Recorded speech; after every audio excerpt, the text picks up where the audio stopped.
Lasting change is different than a goal. You don't always get your goals, but you always get your standards. Maybe it would help you is to think about it this way. I try to explain standards to people with a different set of words.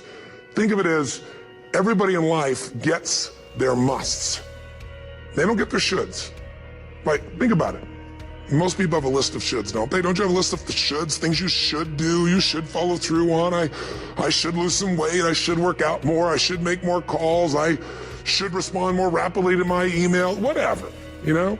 I should get into the office earlier, I should be, more confident. Whatever your should list is, people love to have their should list be met, but it's kind of like New Year's resolutions.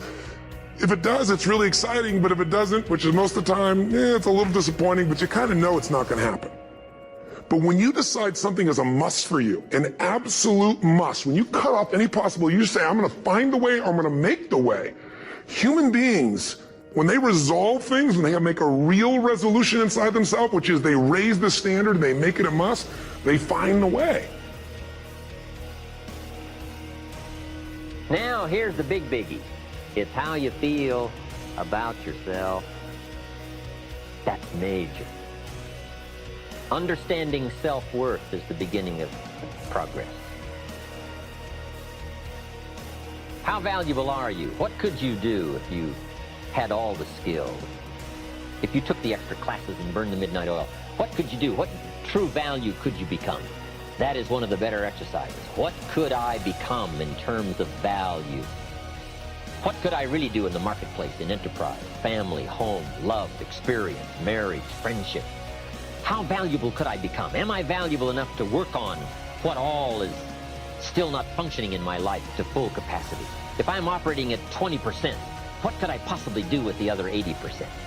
And do I have it in knowledge and worth and value and experience?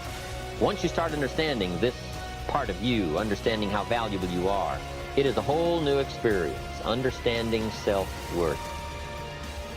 So attitude plays a big, major part in how our life works out.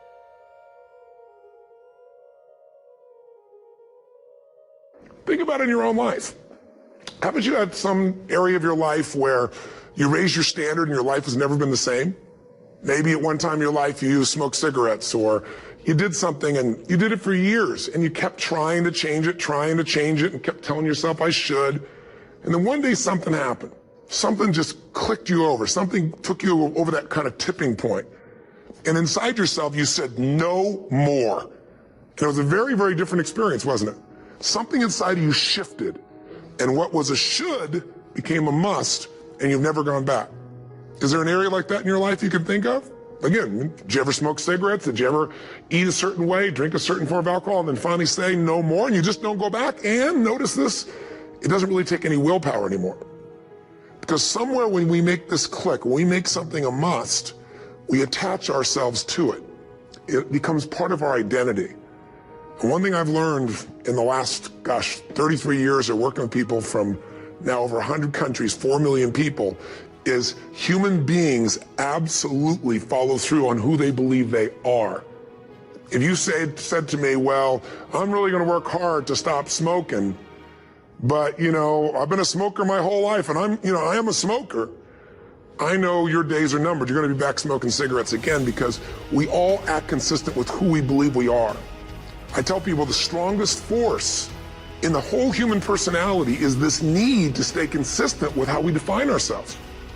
If you define yourself as somebody who is really conservative, you're not going to be crazy and act nuts unless you're really drunk or something, and then you can say it's the alcohol, when it's really just you finally getting permission to be yourself. The alcohol is your excuse. If you're a really crazy person, you act crazy, outrageous, playful. You don't act conservative because that's not who you are. Very often people say, well, I can't do that. I'm not that kind of person. And I always say to people, really, when did you define yourself? So you and I, if we're going to transfer this to somebody else, frankly, we got to have it too. And think about this. Base of emotional fitness is energy. If you're exhausted, how the hell are you going to have passion in your relationship? I mean, people come home and it's like, especially let's say one's kind of excited for whatever reason, kind of frisky or excited to be with that person. Let's say that lucky moment happens. Usually the other one's like, oh, honey, I love it's wonderful, but I'm exhausted. I got to eat something. I got this to do tonight. I got to prepare for that. I got to answer my 500 emails. And it just drops to the floor.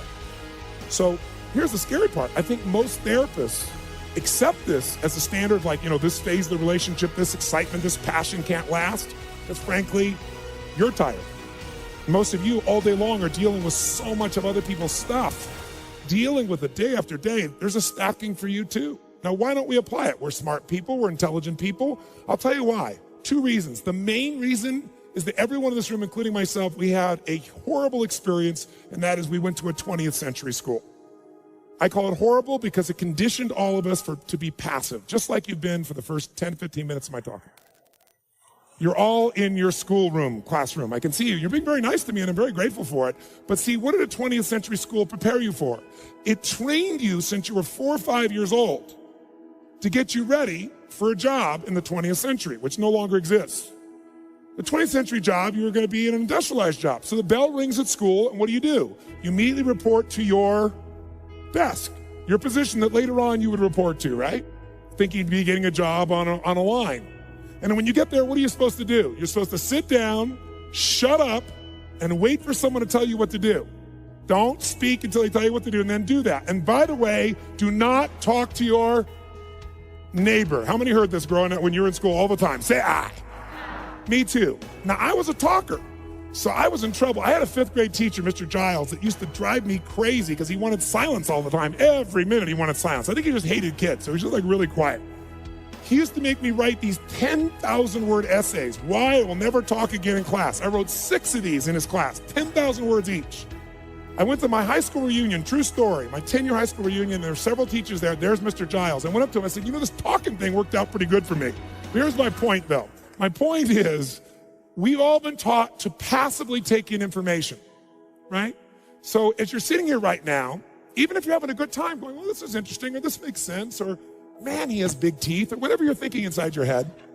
If you're sitting here and you're passive, even if you're having a good time, the state of mind you're in gets linked to what you're learning.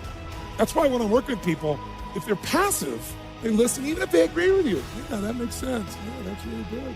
They get linked to that state, so later on they feel equally inspired about doing it. Yeah, I should probably do that. Yeah, I should probably do that. So today, if you don't talk to your neighbor, you're out of business. Today, if you wait for someone to tell you what to do, it's over, especially in a relationship. If you're going to make anything happen today, it has to be completely proactive and different, and yet we're all still hypnotized. So I'm going to ask you to try something new, and that new thing is this. When we're doing this seminar right now, and we take some information in, if you listen to me passively, research shows you'll remember less than 10% of what I said within 3 months. In fact,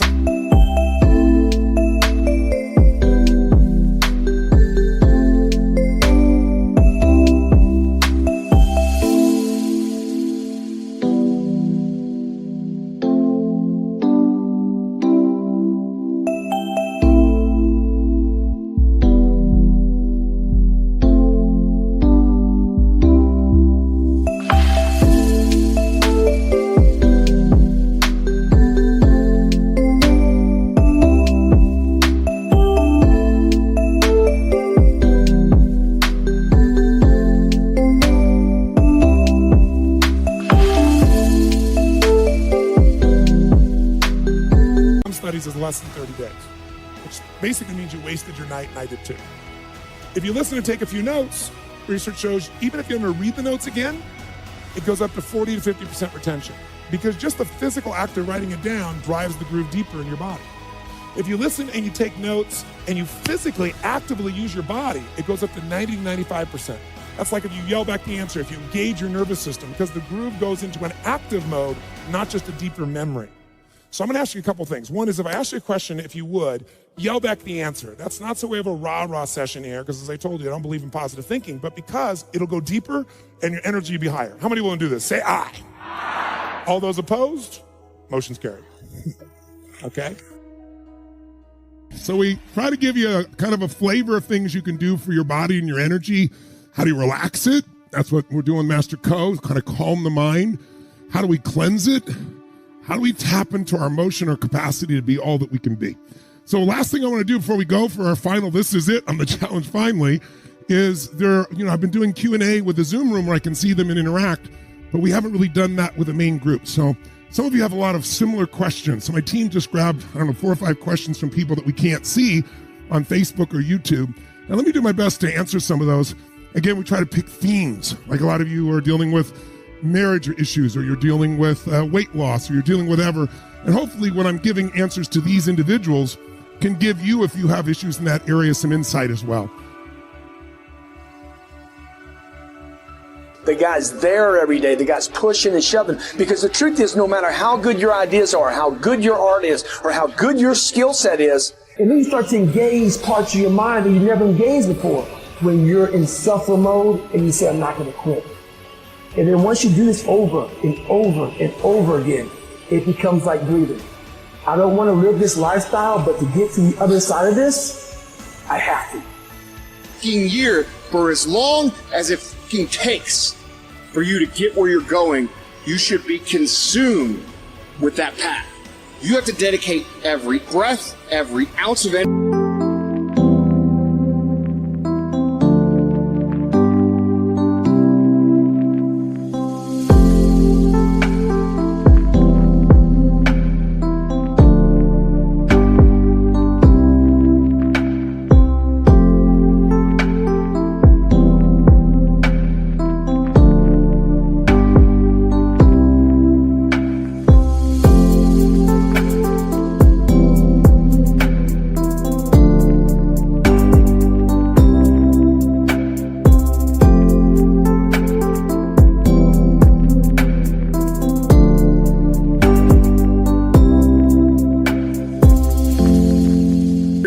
And every thought and effort that you possibly have in your heart. That's why you point the finger. You ain't ready for the pain. You grown. You got ideas. You got talent. You got gifts. Stop shrinking down. Stop minimizing yourself. Take the risk on you. Take the risk on you. You own you. We gon' get hurt. We gon' cry. We all go through it. You think you the only one? You think you special? Some of you though, you let your pain punk you. You let your pain make you quit. I'm telling you, do me a favor. Just don't let it break you. If you get past it, on the other side of it, it's going to be phenomenal. I don't want you to go through this process, but nevertheless,